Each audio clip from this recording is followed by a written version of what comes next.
A fleeting flicker of hope soon to be snuffed out, or are fault lines finally moving in the Middle East? At the United Nations, Donald Trump pushing back against that recognition of a Palestinian state by France, Britain, and a host of others.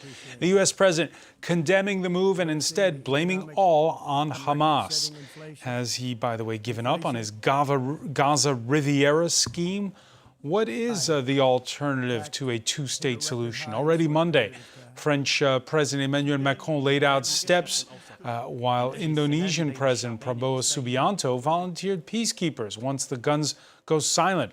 We'll examine options both for the current humanitarian emergency and the seemingly endless war, and look at paths to lasting peace. Peace which cannot be imposed from a conference hall in New York, but only from the protagonists themselves. Would Israelis and Palestinians be willing to make concessions, what with all that has happened on and since October the 7th, 2023?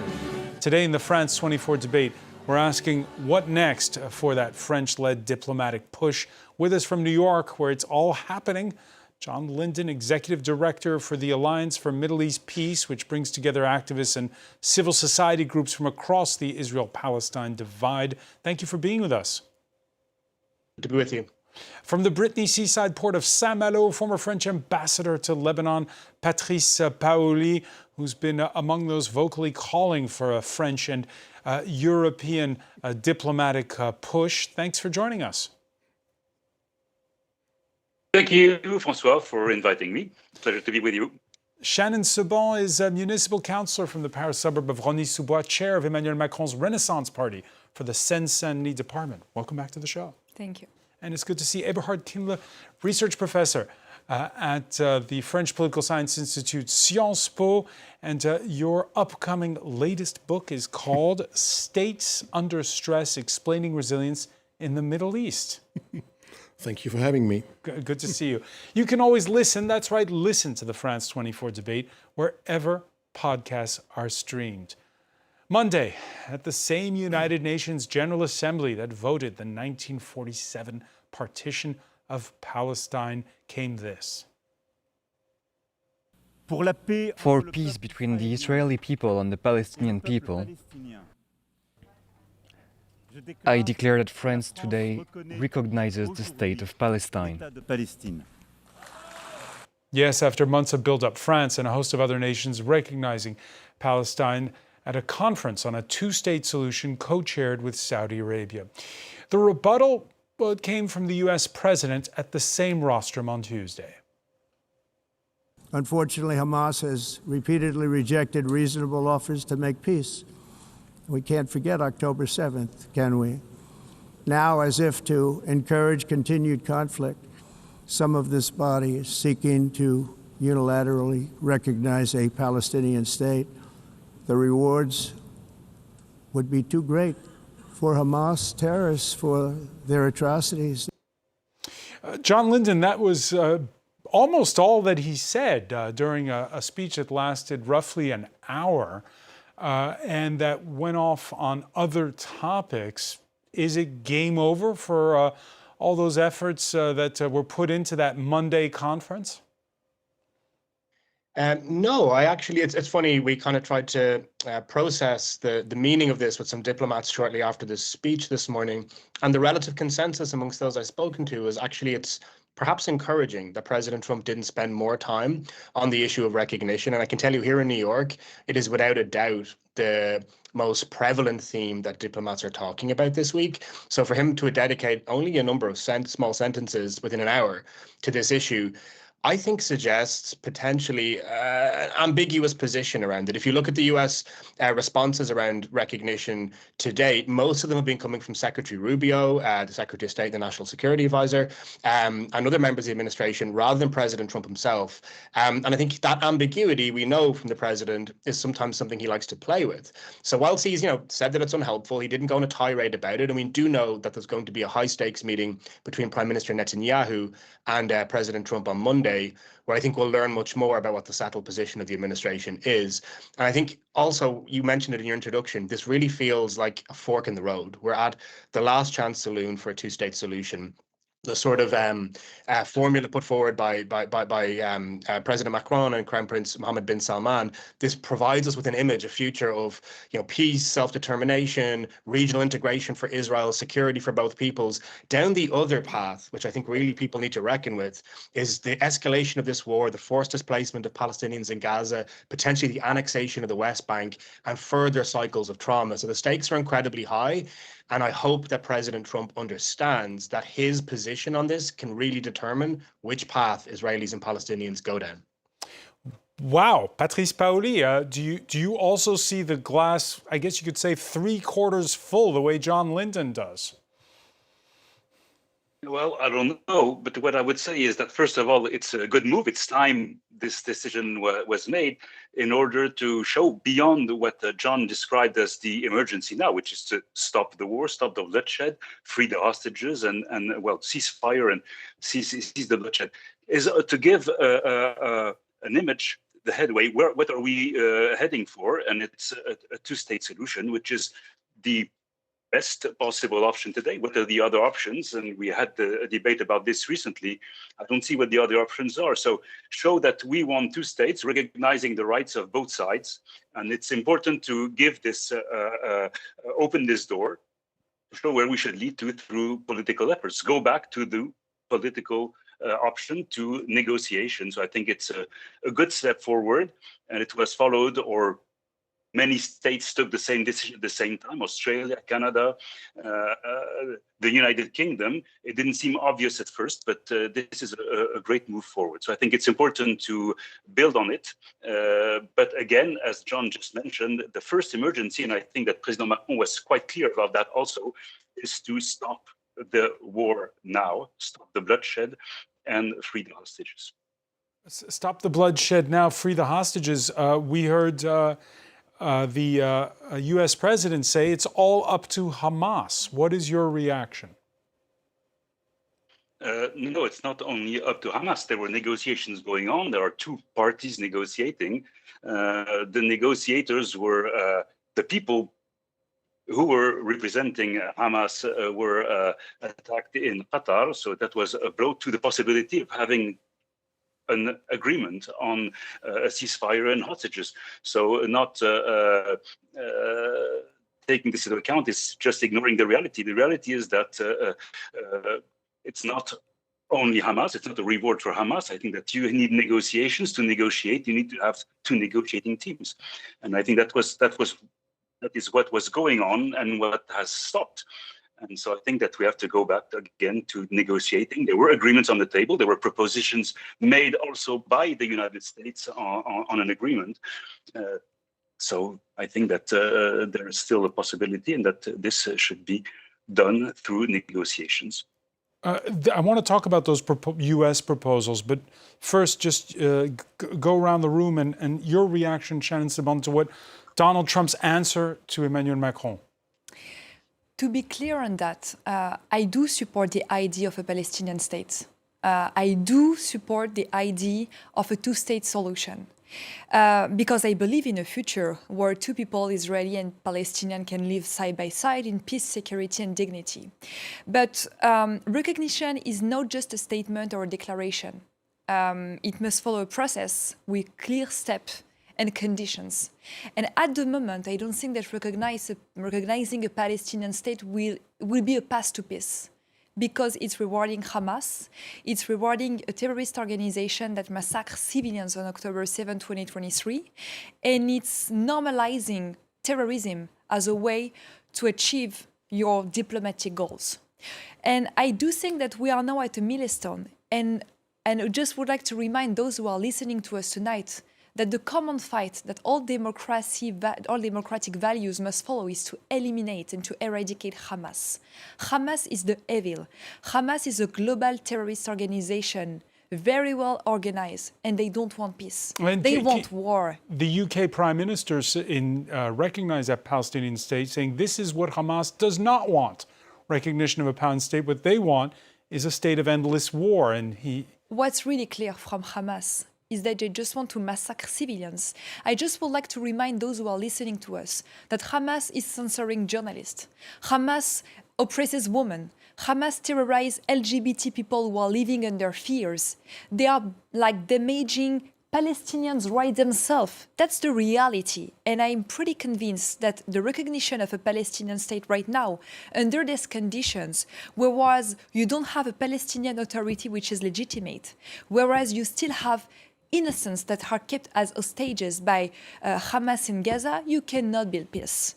The recognition of a Palestinian state is not a statement. It must be part of a global process with specific conditions. And with who will you negotiate? You cannot negotiate with Hamas. You can negotiate with a Palestinian authority. You can negotiate with Mahmoud Abbas. But the reality is that even Mahmoud Abbas is not seen as a legitimate a person in front of Hamas. Eberhard Kindle, good idea, wrong time? Do you agree with that? No, I do not agree. Sadly, I do not agree. But in my view, the Palestinian state should have been was recognized in 1947. So what we see today is a belated update on what should have happened many, many years ago. So history doesn't start in October 2023. History starts much earlier. And that's what lots of people, I think, tend to forget. So it seems to me that it's important that this step has been made. I would agree with our previous speakers on that. Although, of course, as you said as well, there is a long road ahead. We are not there yet. This is a declaration, and now we need to put, flesh on the bones. Or those who make these declarations, they need to put flesh on the bones. And that is not that easy, because we see that for the moment, the Israeli government is up in arms against these statements, that the West Bank, a large part of the future Palestinian state, and Jerusalem are partly inhabited now by Israeli citizens and by foreigners who were not welcomed by the Palestinian Authority, by those who are supposed to govern these lands later on. So we see a population that is not necessarily Palestinian. We see an area that is highly fragmented. We can come back to that a little later. Gaza and the West Bank are not territorially continued. The West Bank has been, subdivided into various fragments, territorial fragments, and we see, of course, a lack of institutions, and that is certainly true. That that Hamas should not be part of the future government of Palestine, but the Palestinian Authority is in no position to step in at this particular moment. So, if we take, say, historical comparisons, we would think about Germany, for instance, and it took from 1945 to 1949 to elect the first German parliament, and under, of course, considerable pressure of the Allies, including France. So we will not be able to mend these deficits in Palestine overnight. So it's a long way ahead, defining the borders, creating the institutions, and of course, and that's very often forgotten, that Palestine is now an extremely poor country. We have a GDP now, Gaza and the West Bank combined, Jerusalem excluded, of something like 13 billion compared to 540 billion US dollars for Israel. So you can see that there is an enormous disadvantage for the Palestinians in building a state, and that will not happen without external support. Not, of course, the support for a Riviera project, which, of course, hopefully we will never see. Riviera project, which they've gone a little bit quiet on that. There was this closed-door August 27th meeting at the White House, one that featured the returns of familiar faces, Jared Kushner, the former UK Prime Minister, come Middle East mediator Tony Blair, Jared Kushner, President Trump's son-in-law, who acted as Mideast envoy during his first term and who's a real estate developer. There was, according to the Times of Israel, a plan that was floated, and in that plan, it was going to be a Gaza Investment Promotion and Economic Development Authority. It would not involve expelling the Palestinians. That was the most controversial part of the Gaza Riviera project. We were kind of wondering, John Lindsay, when the day began, whether Donald Trump would allude to some kind of a U.S. plan at the rostrum of the United Nations General Assembly. Didn't happen. Of course, there are bilateral meetings taking place throughout the day. Does the United States have a plan? My understanding is that there's a couple of competing plans. And there's going to be a meeting taking place this week between President Trump and heads of government or foreign ministers of most of the Gulf states, who I think the Trump administration hope will pay for aspects of a Gaza reconstruction plan. So I expect the sequencing is that meeting is going to help to determine what happens in the White House next week. It is interesting, though. We had a meeting yesterday with President Macron and Foreign Minister Barrot with a group of civil society leaders, as well as a father of a hostage in Gaza and a doctor who'd been working in hospitals inside Gaza. And we shared some polling in that meeting that showed that more than 70% of both Israelis and Palestinians and Americans support a two-state solution package or can accept one based on regional normalization, not the displacement of people, but instead really building a Palestinian state that can be integrated into the region. And in that poll, and I think this was particularly noteworthy for some of our French colleagues, only 14% of MAGA voters supported steps such as the annexation of the West Bank. And actually, a majority of them supported President Trump engaging with the Saudi-French initiative and actually providing US leadership in a multilateral vision that could deliver that state. So I hope that when President Trump considers these different competing visions, he also sees that under his feet, the consensus in the United States, which I think is the one that he cares about the most, there is far more support for him taking a position towards a two-state solution and regional normalization than these very disturbing ideas about displacement or annexation. And we have seen in the last few weeks, particularly since the murder of Charlie Kirk, a vociferous debate inside the Republican Party, inside the base, around what the administration's position should be towards Israel-Palestine, as well as some reports of competing figures within the administration with different visions. All of that, I think, is feeding into a pretty high-stakes decision that I do anticipate we're going to get a better sense of next week. And as I said, it's either this dystopian continuation of the war, displacement of people, the kind of idea of the Gaza Riviera we heard about back in February, which is quite nightmarish, or this much more positive vision. And it's interesting, in that same poll, Francois, we found young Israelis who had been moving to the right over the last 15 years pretty consistently. They were the biggest swing back in support of a regional deal and a Palestinian state. The people who are within Israeli society have been paying the largest price. Obviously, Gazan Palestinians have been paying a much larger price, but the people serving reserve duty, who've been, at the front lines in the Israeli army over the last 2 years, whose families and businesses are collapsing, they don't want this future of endless war. We know that a vast majority of Israelis believe this war is now being fought for political reasons, not for security reasons. And so all of those pressure points and this swing to really look for a more positive vision that diplomacy rather than further violence can deliver, that should be brought to bear, hopefully, when President Trump comes to a decision, as well as the Gulf voices. And how did President Macron react to those findings in the meeting? How did he seem? It was funny. It was the first meeting he did after landing in JFK, before going to the United Nations and delivering the speech you showed in the package earlier. He was very supportive of the voices from civil society that we're hearing, very much on his brief. I can tell you from briefing politicians and ministers and heads of government, he really knows this issue back to front. I think he's dedicated a lot of the last few months to this being his chief foreign policy priority. And he said that I am with you, to civil society leaders, to Israelis and Palestinians. He did also stake out, I think, how significant a threat there is. Like I said, that we could move towards this vision that he and the Saudi Arabian leader have sketched out, or towards something much darker. And he also said something very important, I think, that what was happening in the United Nations, as important as it wasn't sufficient. This was the diplomatic horizon, which is very important. But what we also need is a ground game for diplomacy to have a sort of attraction amongst Israelis and Palestinians in Arabic and Hebrew, being led by civil society. He convened many of these same leaders in Paris on June 13th for a conference of hundreds of civil society leaders to generate ideas that fed into the New York Declaration. And yesterday was a chance to hear those ideas in real time and then integrate them into the speech that he gave yesterday and the path forward. So I would say determined, but also quite clear-eyed about just how high stakes a moment this is. All right, and not everybody is in favor of diplomacy right now. We saw Palestinian President Mahmoud Abbas prevented from attending the UN General Assembly this year by the Trump administration, while France's president we've been talking about, well, on Monday he was prevented from crossing the street. How are you?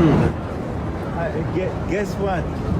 I'm waiting in the street because everything is frozen for you.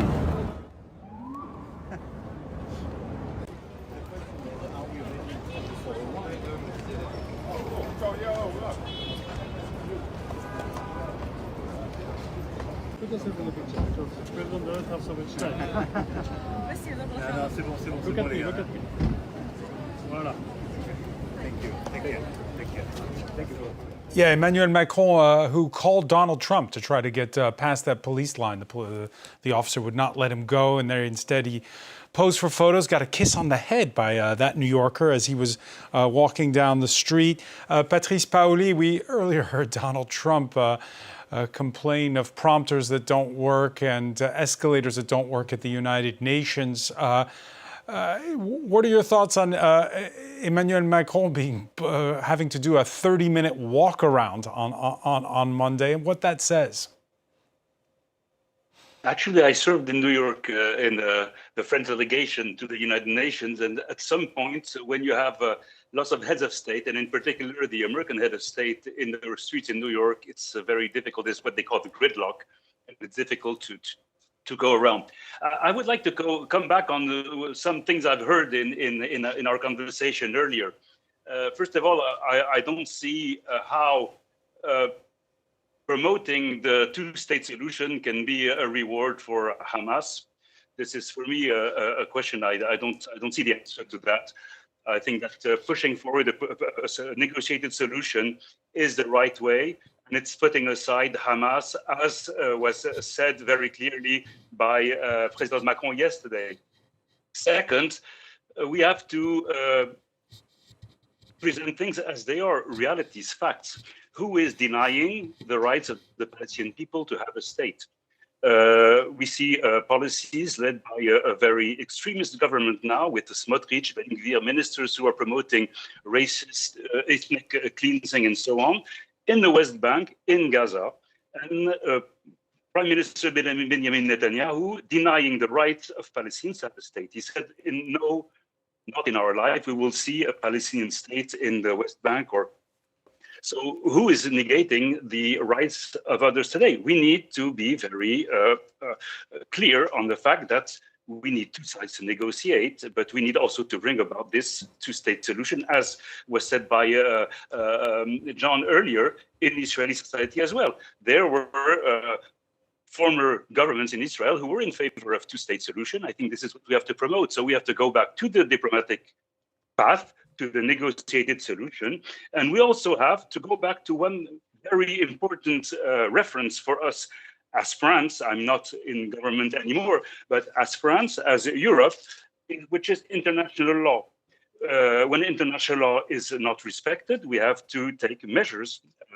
President Macron said he would index our policies to what the Israeli government would be doing in terms of looking for stopping the war in particular. So today we have responsibilities as a permanent member in Security Council to enforce international law. What do we do in the case of Russia attacking Ukraine? When Russia does not respect international law, we adopt sanctions. Well, when the Israeli government does not respect international law, we should also be taking measures in order to sanction what is a wrongdoing, a failure to implement the Geneva Convention, to implement a number of international humanitarian law principles. And this is also something that has to be done. I think that we cannot only sit idle, watch the massacre of a population who is not Hamas. Hamas is a political or a terrorist movement.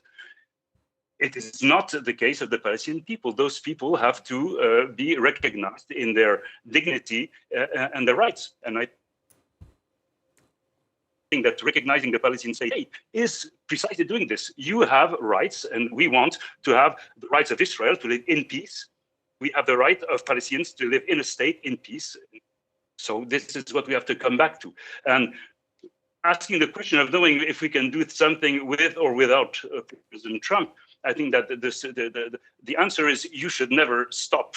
And as a diplomat, this was our DNA. You never stop looking for a solution. So we have to create coalitions with those who are like-minded, who want to promote a solution where the rights of all are recognized and in dignity. So two states living side by side in peace, an Israeli state, a Palestinian state. This is the goal.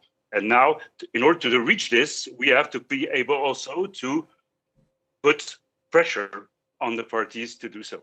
Shannon Sebon?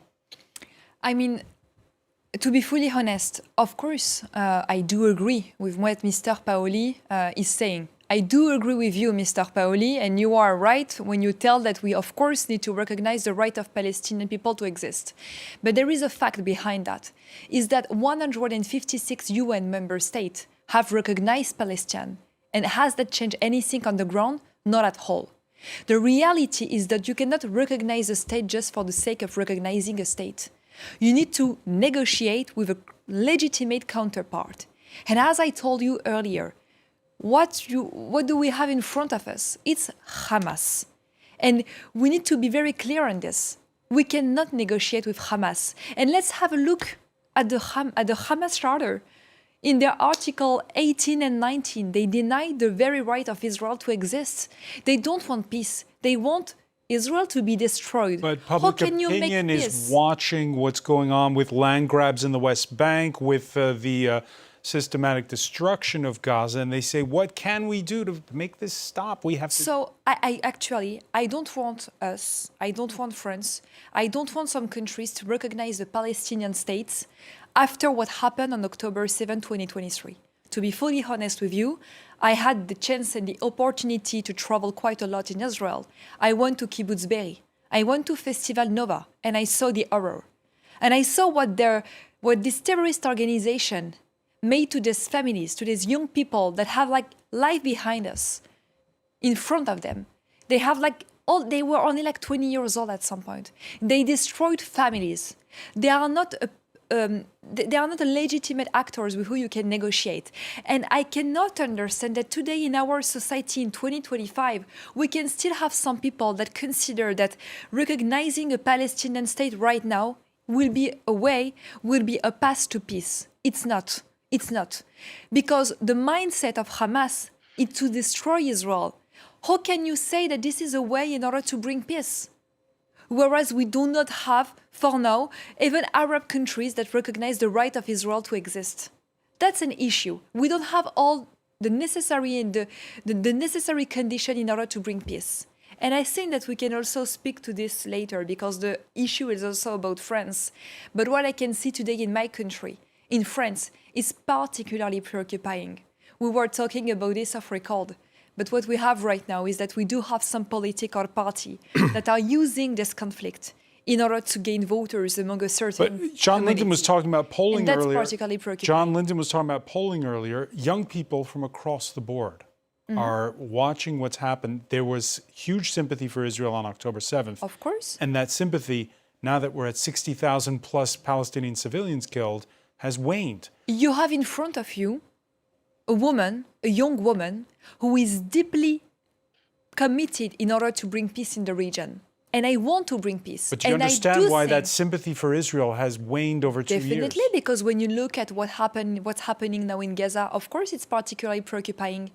And every life that is like sacrificed because of this country, I cry about it. Whether it is on the Israeli or the Palestinian side. What's happening right now is deeply preoccupying, and I condemn all what's happening right now.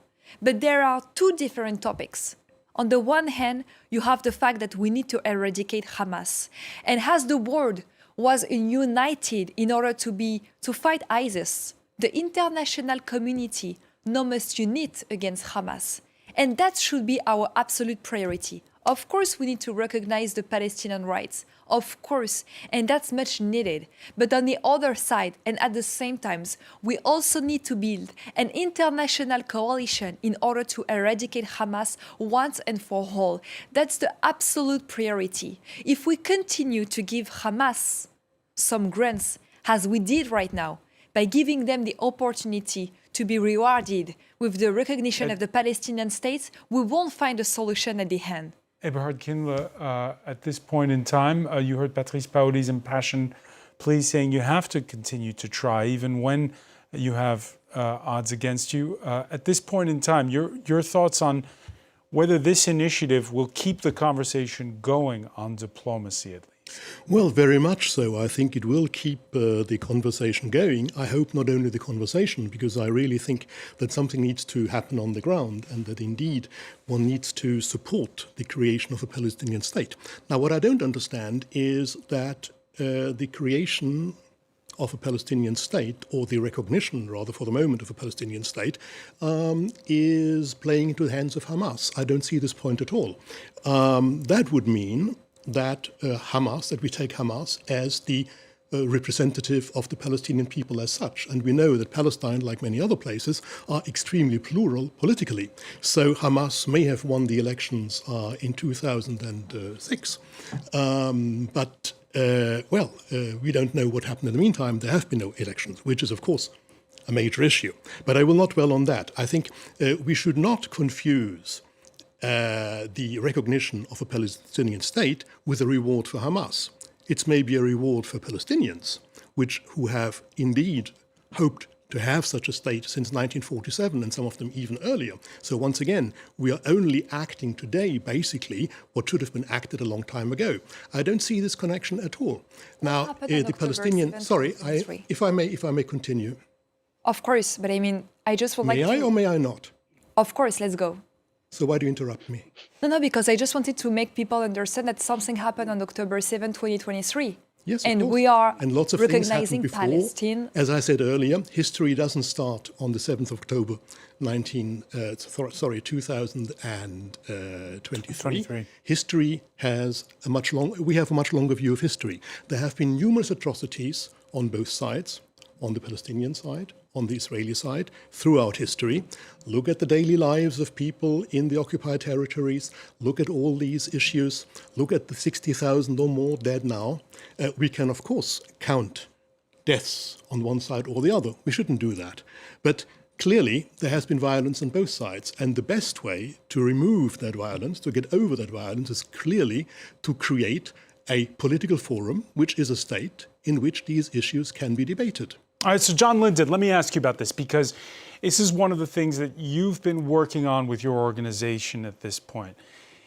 You've pressed this notion that a solution can come from civil society. We have a lot of bitterness on the part of both Israelis and Palestinians when it comes to the Oslo Accords of the 1990s, which people feel like were sort of a top-down approach that was a little bit half-baked. How do you avoid the mistakes of the past? Thank you, Francois. I think number one, you need to really engage both societies. I mean, people are so traumatized. This is the worst moment in over a century of conflict between Israelis and Palestinians. I could never have imagined violence like this. And I think we need to find a way not just to sketch out that diplomatic vision, as I mentioned, but find a way for ordinary people to have a stake in it. And to the point about Hamas, I think it's super important. I want to be clear. I mean, Hamas have killed and kidnapped friends of mine. I carry absolutely no water for that organization whatsoever. But we do need to provide a vision for Palestinians to show that their rights and self-determination can be delivered via non-violence and diplomacy. Otherwise, we know by human nature and conflicts all around the world that violence will become the option that many people choose to engage with, especially with the deep levels of trauma we see right now. And I think that's also where civil society has a role to explain the New York Declaration. The conversation around recognition is important. You can agree or disagree with it as a tool or a tactic, but it's a little frustrating that it's being removed from its wider context. And because Shannon mentioned around Arab states recognizing Israel, that is also within the package of what is being proposed in the New York Declaration, as is the first ever condemnation of Hamas by the Arab League. That is part of the same transaction of the recognition of a Palestinian state, as is the calls for an election next year in Palestine that civil society will help to power and engage, that will have Hamas being restricted from participation in. There are lots of things that we've tested actually amongst Israeli citizens that are very, very popular and increase Israeli support for peace that are linked to the New York Declaration, which is itself part of this recognition. So it's a little bit of a missed opportunity to just debate recognition, and instead we should be talking about this wider suite of issues associated with it, and the question about civil society is associated because Israelis and Palestinians are choosing the things from this diplomatic formula that they particularly object to, and are failing to look at the other aspects. Civil society has a role of going out there and educating and informing constituencies about what's in this quite sort of abstract, very international community-oriented document. We have events taking place right now across Israel and Palestine where that's happening, where ordinary people are being presented with these ideas and are being offered, as I mentioned, this vision based on non-violence, partnership, diplomacy, that can end the cycle of violence that has traumatized both peoples for far too long. There's the question then of what do you do to move it forward? How do you make it palatable to the other side? We heard, for instance, the president of Indonesia, the world's most populous Muslim nation, offering to send peacekeepers after guns go silent in Gaza, and also this incentive for Israel. We must guarantee statehood for Palestine, but Indonesia also declares that once Israel recognizes the independence and the statehood of Palestine, Indonesia will immediately recognize the state of Israel, and we will support all guarantees for the security of Israel. Shannon Saban, your reaction to that? My reaction to that is that, of course, like all the countries that want to help in order to build peace and to bring peace in this conflict that is like damaging the region for more than 70 years now are welcomed. But the reality is that I think that it's like much more, it's a conflict which is much more complex. And I mean, despite of all, I'm pretty convinced that all of these countries that are now united at the United Nations want to bring peace. They are deeply committed to peace. But I do think that in front of us, the urgency is to have like a Palestinian authority which is legitimate and reformed. I'm pretty convinced that if we do have tomorrow a Palestinian authority which is strong, they will be able maybe to try to eradicate Hamas. Because what I see in the images that you were displaying just before, of course I can see what's happening in Gaza. Do you think that I'm happy about that? Of course I'm crying about this situation and this humanitarian crisis as well. Of course I do. Of course I do want to bring peace in the region. But I'm quite realistic at some point. And I do know that if there is no peace in the region for more than 70 years right now, even if than 156 UN member states have already recognized Palestine, is that there is one actor that is always damaging peace, and all the peace agreement that that Israel has tried to work on is Hamas and all terrorist organizations that are coming from this entity. That will be my main message tonight. Patrice Paoli, let me ask you, how do you make it so that you have equal actors on similar footing? You heard Eberhard Kindler earlier in our conversation describe the military, but also the economic mismatch currently between Israelis and Palestinian. That Palestinian Authority, there haven't been elections in nearly 2 decades now in the Palestinian territories. How does it regain its legitimacy? Well, first of all, as Eberhard Kindler rightly said, the Hamas is not the interlocutor. The interlocutor is the Palestinian Authority, as you just mentioned. So it has to be given the means also to govern, which it does not have in the West Bank. Second, it has to make reforms. I think it has been acknowledged by Mahmoud Abbas. It has been pointed out very clearly in various speeches, and a speech by Emmanuel Macron. So you have to restore certainly an amount of credibility, which needs moves from the Palestinian side, the Palestinian Authority, elections probably, but also from the Israeli authorities to give more credibility to the Palestinian Authority, which it has continuously put in jeopardy, weakened. Second, I would like to come back, because the question of who does what, or who proposes what. I mean, Israel has refused the Arab Peace Initiative, which was creation of a Palestinian state in exchange for the recognition by all Arab states of Israel. Israel refused this initiative some time ago, which was presented by the Arab League after Crown Prince Abdullah of Saudi Arabia had proposed it. So proposals were made, and today there is one actor which is saying clearly no to the two-state solution, which is the Israeli government. We have to be very, very, very clear on that. Ambassador Paoli, let me ask you. Sorry. I have just another point I would like to make, because what is the best guarantee that Israel can have for its security? War? Certainly not. The best guarantee that Israel could have for its own security, which is something we attach very much importance to, is to have a peaceful negotiated settlement.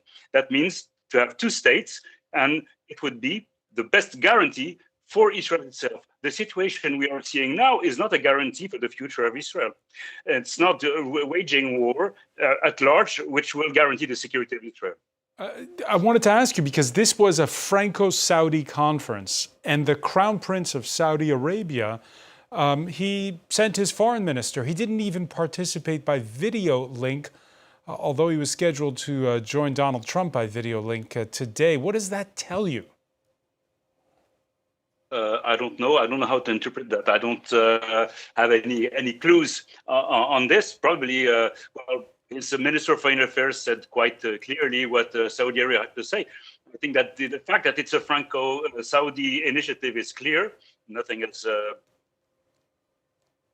put this in question. You don't think that Saudi Arabia is sort of hedging its bets at this point and not going as far in as it should? I have no element to confirm that, nor to say the contrary. I think that Saudi Arabia is committed, that the speech by a Saudi official yesterday in the General Assembly was very clear. So no, I would not have any element to comment on that in particular. All right, we won't jump to conclusions. Before we go, I think that anyhow, there were... I was just going to say, before we go, because we're running short on time, we have a historian in our midst, so I want to ask about this. On Sunday, when there was Britain's recognition of a Palestinian state, the UK is the former colonial power before 1948, also recognizing its historical responsibility as the nation that in 1917 issued the Balfour Declaration, expressing support for a national home for the Jewish people in Palestine. Our country, 108 years ago, signed up to the Balfour Declaration. We believe in a homeland for the Jewish people, but we also stated that we believed in the civil and religious rights of the Palestinian people. And now is the time to stand up for that two-state. Otherwise, you're effectively saying you believe in no state for the Palestinian people, or one state, in which you would have to explain how there is proper equality before the law for the Palestinian people.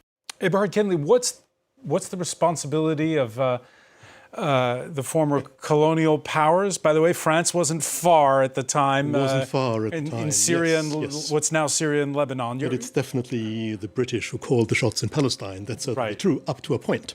Now, the Balfour Declaration... Is there a special responsibility on the part of Britain and France? Well, certainly there is a responsibility of the former colonial powers. Now, they are the winners, or they were the winners of World War I.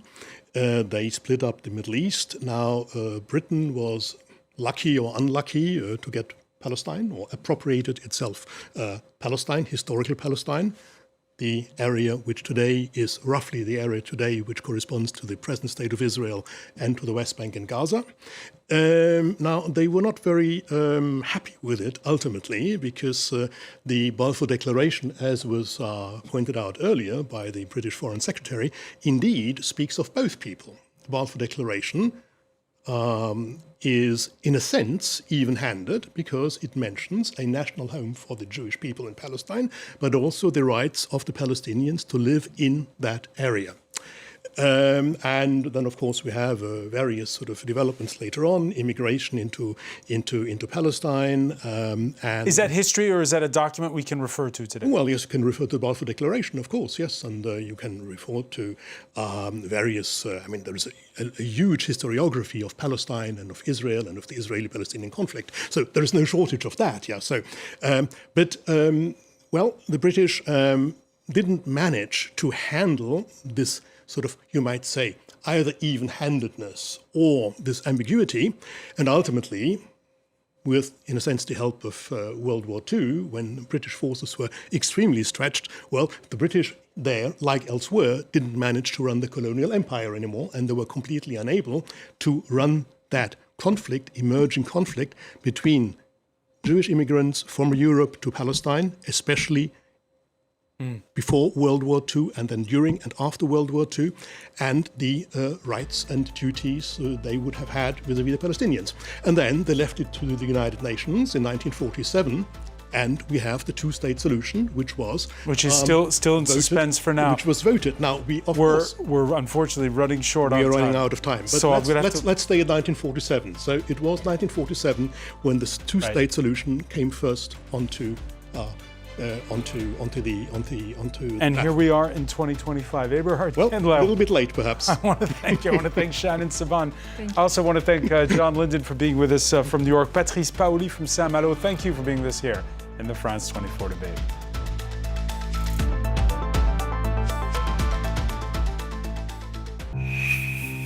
Having suffered at the hands of both the Nazis and the communists, Narva in Estonia is a city imprisoned by its past. A mix of people and opinions that could become explosive and serve Vladimir Putin's goals. In their bitterness, Estonians refuse to understand that it is not my mother, our neighbor, or me who were the occupiers. The population was replaced. That was Stalin's national policy. Today, Russia is pursuing a similar policy in parts of Ukraine. Watch Narva Revisited on France 24.